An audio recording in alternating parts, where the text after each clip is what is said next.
හිතලා බලන්න අලෙවිකරණය. ඒ කියන්නේ සේල්ස් කියන්නේ මිනිස්සුන්ට බලෙන් මොනවා හරි දෙයක් දෙන්න හදන එකක්ද නැත්නම් මේක අව්‍යාජව උදව් කරන එකක්ද? අද අපි කතා කරන්න යන්නේ අලෙවිකරණයේ දිහා බලන කෝණය සම්පූර්ණයෙන්ම වෙනස් කරන මනෝවිද්‍යාව මත පදනම් වුණු ප්‍රවේශයක් ගැන. බලමු මේකෙන් ව්‍යාපාරවලට කොයි වගේ වෙනසක් කරන්න පුළුවන්ද කියලා. ඉතින් අලෙවිකරණය කියන්නේ ඇත්තටම මොකක්ද? ඒක නිකන් නම්බර්ස් ගේම් එකක්ද?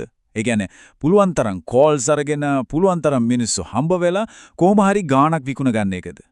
එහෙම නැත්නම් මේක මිනිස්සුම ගැඹුරින් තේරුම් අරගෙන එයාත් එක්ක සැබෑ සම්බන්ධයක් ගොඩනගා ගන්න එකද? අනේ ප්‍රශ්නේ තමයි අද මේ මුළු කතාවෙම හදවත. හරි එහෙනම් අපි මේක ටිකක් ගැඹුරට ගිහින් බලමු. ඇත්තටම අලෙවිකරණයේ මූලික ආකෘති දෙකක් තියෙනවා. එකක් තමයි සම්භාවිතාවය.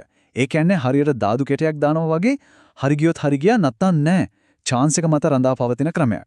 අනිත් එක තමයි මනෝවිද්‍යාව. ඒ කියන්නේ පාරිභෝගිකයාගේ හිත තේරුම් ගැනීම මත පදනම් වුණු ක්‍රමයක්. මුලින්ම අපි බලමු අර පරණ ක්‍රමය. ඒ කියන්නේ සම්භාවිතා ක්‍රීඩාව ගැන.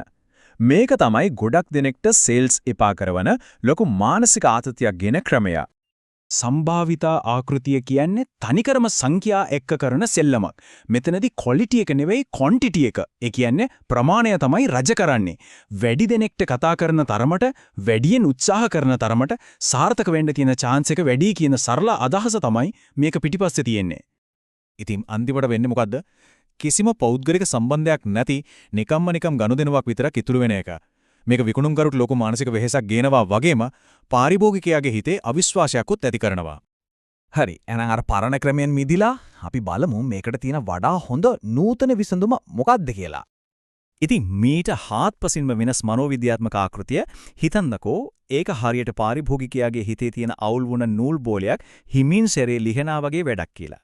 එයාගේ අවශ්‍යතා මොනවද කියලා තේරුම් අරගෙන ඒ අවුල ලිහලා පැහැදිලි තීරණයකට එන මඟ පෙන්වන එක තමයි මෙතනදී වෙන්නේ. මේක බල කිරීමක් නෙවෙයි අව්‍යාජ අවබෝධයක්.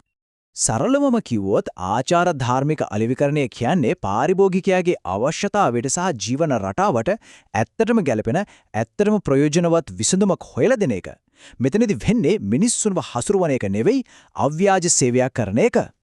මේ නව ක්‍රමය මූලික අරමුණ වෙන්නේ නිකම්ම විකුණන එක නෙවෙයි. ඒකෙන් එහාට ගිහින් පාරිභෝගිකයාගේ අවශ්‍යතා ගැන ඇත්තටම සැලකිලිමත් වෙනවා කියලා පෙන්වන එකයි. ඇත්තට මේක වෘත්තීය වගකීමක්. හරි. මේක නිකන්ම තියරියක් විතරක් නෙවෙයිනේ.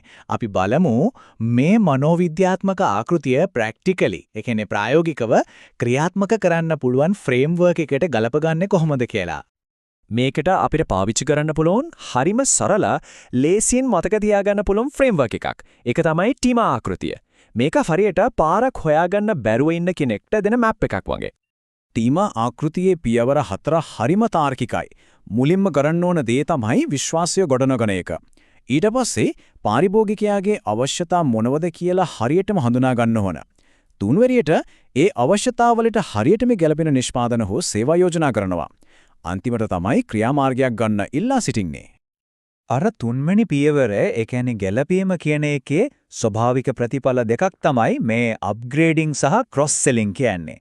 අප්ග්‍රේඩින් කියන්නේ පාරිභෝගිකයා තෝරගත්ත දෙයට වඩා හොඳ වැඩි පහසුකම් තියෙන දෙයක් යෝජනා කරන එක. ක්‍රොස් සෙලින් කියන්නේ ඒකට අමතරව ඒ අවශ්‍යතාවයටම සම්බන්ධ වෙනත් නිෂ්පාදන ගැනත් කියන එක. ඔන්න බලන්න නියම උදාහරණයක්. හිතන්න කෙනෙක් ඇස් කණ්ණාඩි ගන්නවා කියලා. එයාගේ අවශ්‍යතාවය හරියටම තේරුම් ගත්තම සමහර වෙලාවට යාට අවු කණ්ණාඩියක් එහෙම නැත්නම් ක්‍රීඩා කරන වෙලාවට දාන්න කන්ටැක්ට් ලෙන්සස් වගේ දේවල් යෝජනා කරන්න පුළුවන්. ඒ විතරක් නෙවෙයි කණ්ණාඩි පිරිසිදු කරන කට්ටලයක් වගේ දේවලුත් යෝජනා කරන්න පුළුවන්. මේකෙන් වෙන්නේ පාරිභෝගිකයා හිතුවේවත් නැති අවශ්‍යතාවලටත් විසඳුම් දෙන එක. මේක හරිම බලවත් කතාවක්. ඇත්තරම අපි විකුණන්නේ භාණ්ඩයක මිල නෙවෙයි. අපි විකුණන්නේ ඒ සන්නාමේ කතාව, ඒකේ තියෙන විශිෂ්ටත්වය සහ ඒක බැඳුණු අත්දැකීම. අන්න ඒක තමයි පාරිභෝගිකයාව චිත්තවේගීව සම්බන්ධ කරගන්නේ. ඉතින් මේ හැමදේම එකතු වුණාම සිද්ධ වෙන ලොකුම වෙනස මොකක්ද? ඒක තමයි මේ පරිවර්තනය. බලන්න මේ වෙනස. එක පැත්තකින් ඉන්නේ නිකන් ටාගට් පස්සේ දුවන ගනුදෙනුවක් විතරක් බලාපොරොත්තු වෙන විකුණුම්කරුවෙක්. අනිත් පැත්තෙන් ඉන්නේ විශ්වාසවන්ත ප්‍රශ්නවලට හොඳම විසඳුම් දෙන වෘත්තීය විශේෂඥයෙක්. ඉතින් මේක දෙගොල්ලොන්ටම හොඳයි. කොහමද? වෘත්තිකයාට තමන්ගේ විශේෂඥ දැනුම ඔප්පු කරන්න අවස්ථාවක් ලැබෙනවා. පාරිභෝගිකයාට තමන්ම හරියටම තේරුම් ගත්තු කෙනෙක්ගෙන් පෞද්ගලික විසඳුමක් ලබා ගන්න අවස්ථාව ලැබෙනවා. වින්-වින් සිටුේෂන් එකක්. සමහර වෙලට මේක තමයි මේ මුළු කතාවෙම වැදගත්ම දේ. අපි හැමෝම දන්නවා ෆලෝ අප් කරනවා කියන වචනේ. නමුත් ඒක දිහා බලන විදිහ වෙනස් කරගන්න. ඒක නිකන්ම ටාස්ක් එකක් නෙවෙයි. ඒක ඇත්තටම සැලකිලිමත් වීමක්. ඒක සම්බන්ධතාවයක් දිගටම පවත්වාගෙන යන එකක්. ඉතින් අවසාන වශයෙන් මේ ප්‍රශ්නය ගැන හිතන්න. අපි විකුණන්න දඟලන එක නවත්තලා ඇත්තටම මිනිස්සුන්ට උදව් කරන්න පටන් ගත්තොත් මොකද වෙන්නේ? අලෙවිකරණය කියන්නේ බලකිරීමක් නෙවෙයි උදව්වක් කියලා තේරුම් ගත්ත දවසට මුළු ක්‍රියාවලියම සායකෙන් ලැබෙන ප්‍රතිඵලයත් සම්පූර්ණයෙන්ම වෙනස් වෙනවා.